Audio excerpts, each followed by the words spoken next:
ഒരാളെ അള്ളാഹു വെറുത്തുകഴിഞ്ഞാൽ അയാളിൽ കാണുന്ന പ്രധാനപ്പെട്ട ലക്ഷണമാണ് നല്ലത് കേൾക്കാൻ മടിവരിക എന്നത്, നസീഹത്തുകൾ അവൻ സ്വീകരിക്കാതിരിക്കുക എന്നത്.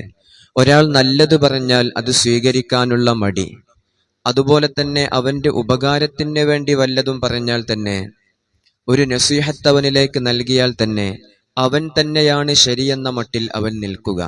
ആ ഉപദേശം അവൻ സ്വീകരിക്കുകയില്ല, അതിൽ അവൻ മടി കാണിക്കും. ഇതാണ് ഒന്നാമത്തെ ലക്ഷണം. രണ്ടാമത്തത്, ഇബാദത്തുകളിൽ സ്ഥിരമായി മടി കാണിക്കുന്നവർ.